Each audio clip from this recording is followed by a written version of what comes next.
Let's talk about the England squad. So it was announced just a couple of hours ago that Gareth Southgate is putting forward his first squad for the Nations League. Games against Iceland and Denmark at the start of September. He's got a 24-man squad, and there's been some omissions. And I think the first thing to say about this squad is that it is a good squad.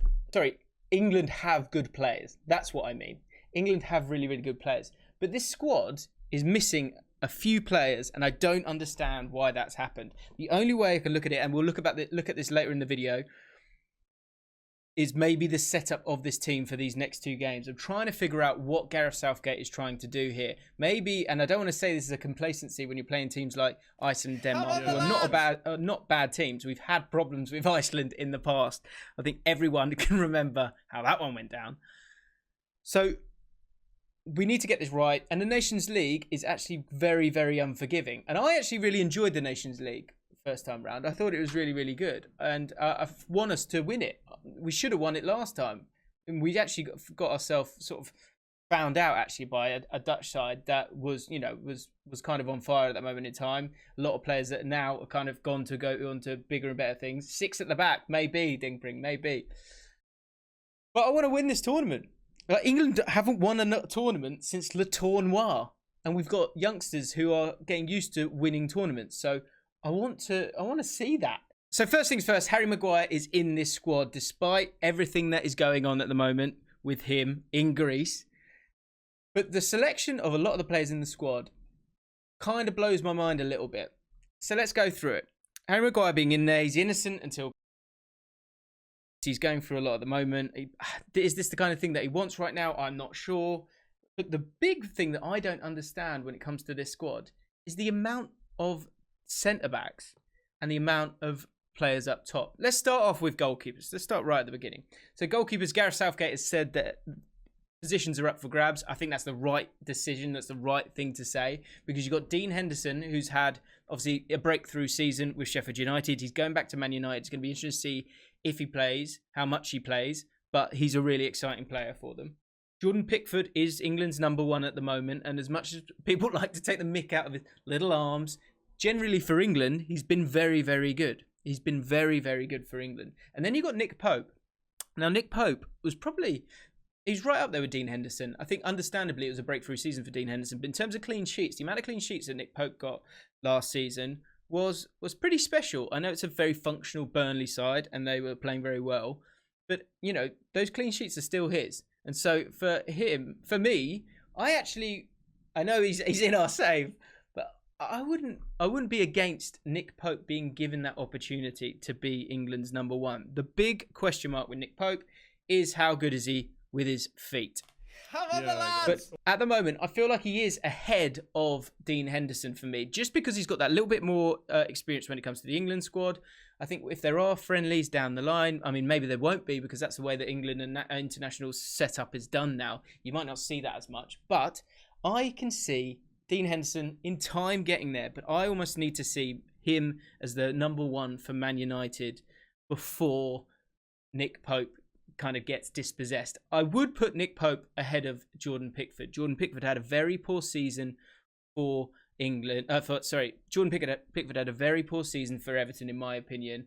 Made several mistakes, and despite being good for England, I wouldn't argue with it. It wouldn't be a big thing that I go on and on about if Jordan Pickford retains his position as number one. But for me, with Southgate, I'm looking for consistency.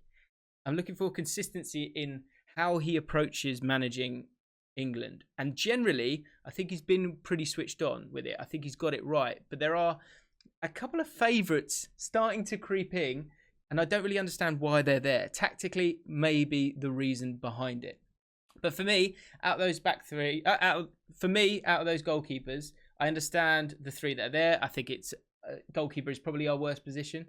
But of those three, you've got a guy who's up and coming, who we felt about Dean Henderson the way we felt about Jordan Pickford 2 seasons ago. Nick Pope is very, very solid for me, and generally I like that. And he's he's commanding.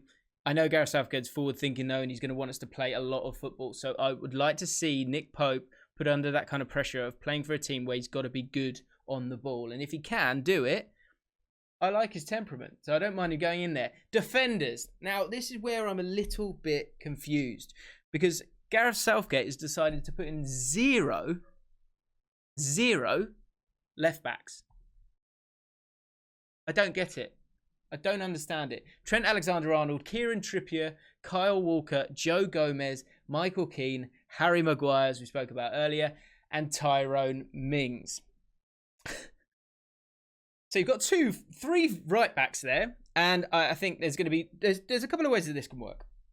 Either you play three centre backs, and let's remember as well a little bit of a taster into the midfield. Declan Rice and Eric Dyer are both in the midfielders for this squad as well. So that's a 1, 2, 3, 4, 5, 6.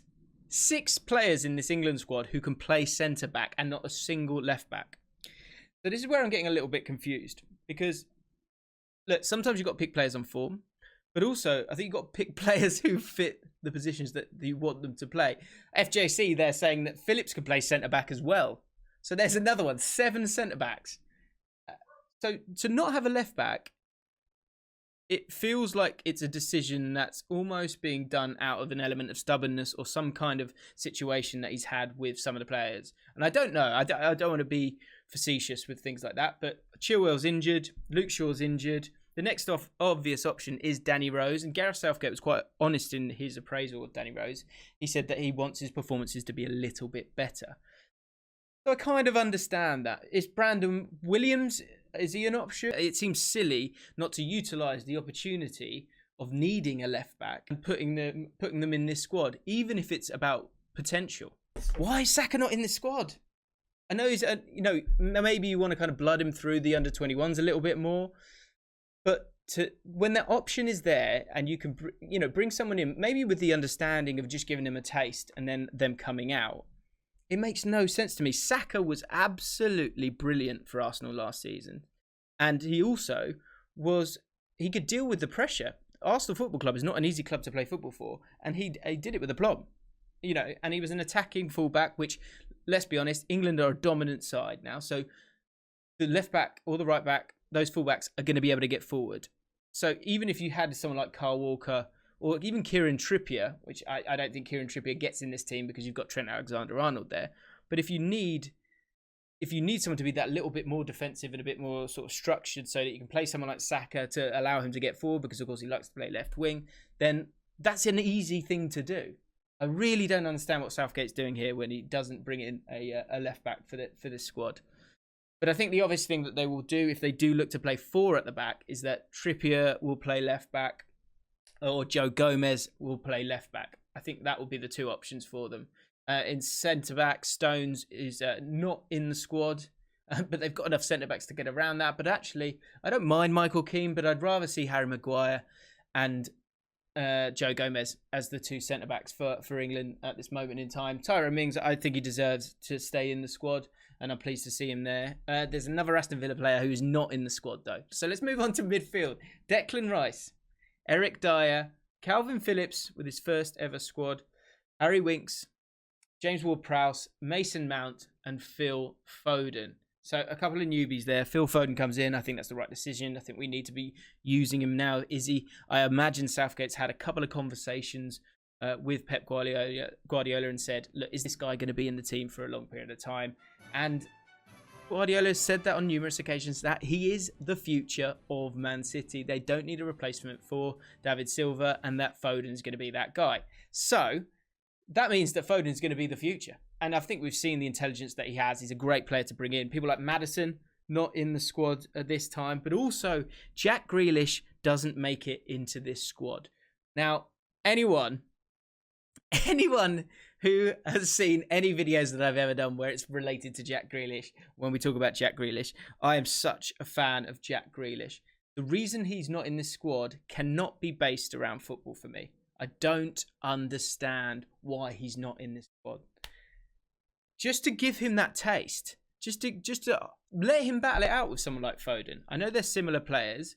It's going to be interesting to see who is the starting sort of attacking midfielder within this whole situation. And there's a poll up right now. Should Grealish be in the England squad? Let me know what you think. But maybe it is something to do with the coronavirus, and there is maybe an element with his attitude. But on the pitch, he doesn't bend. The guy gets on with it. The guy deals with the pressure. He has totally lifted Aston Villa to staying in the Premier League over the last 9 months or 12 months as it's been because of the coronavirus. The pressure on that guy was huge, and he stuck to task, and he was there right at the end to get them over the line. So to not put him in the squad, it cannot be about football. It cannot. Has to be about something else.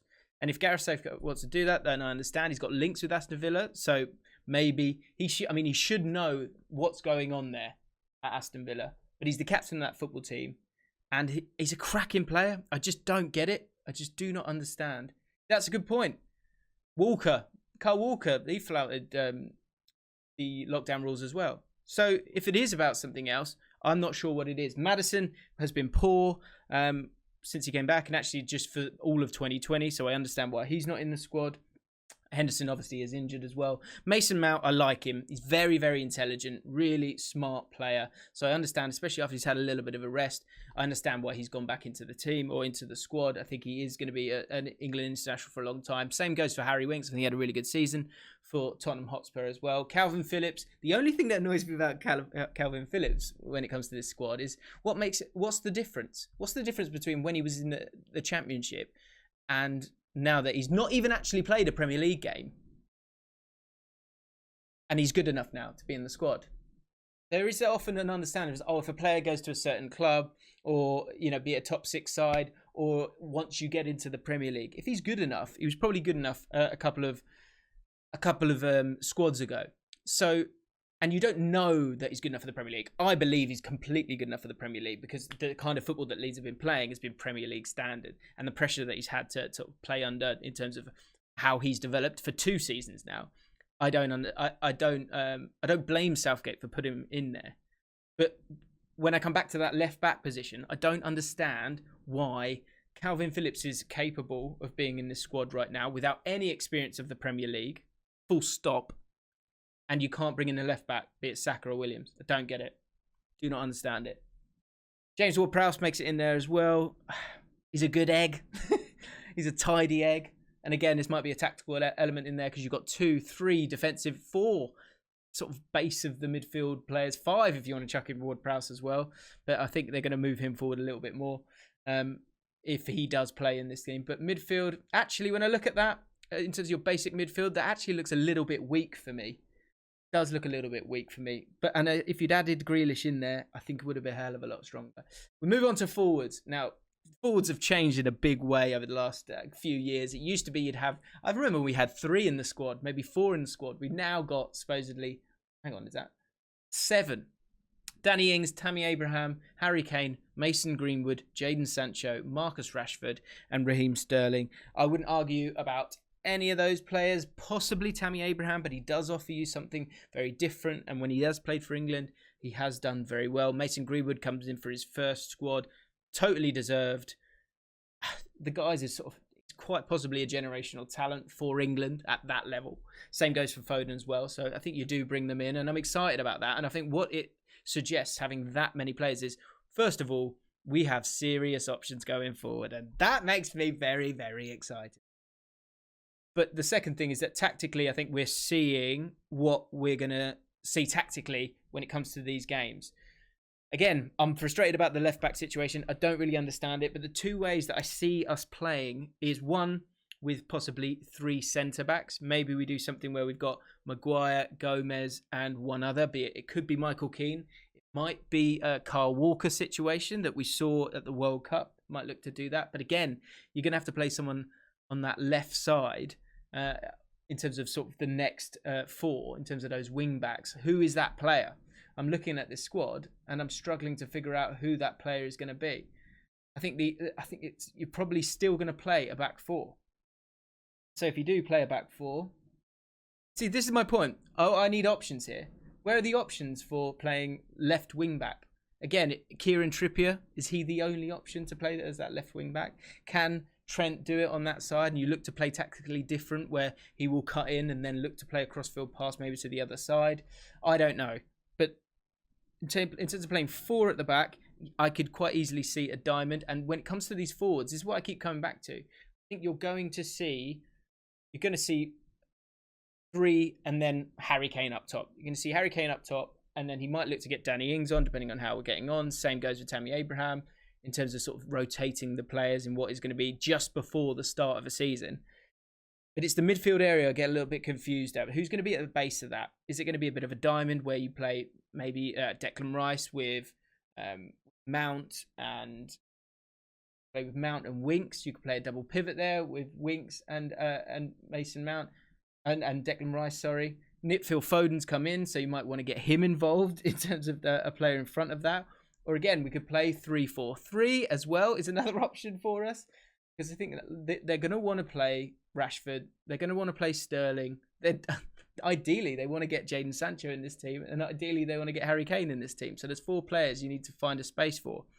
So there are a lot of questions as well as very few answers from this squad, if you ask me. Let me know right now, who is your best 11 for England? Who's your best 11 from this squad? And tactically, how you would set it up. If you're watching this on YouTube right now, make sure you come head over to Twitch and check us out here. We've got a crack little community here. Subscribe to this channel and like the video.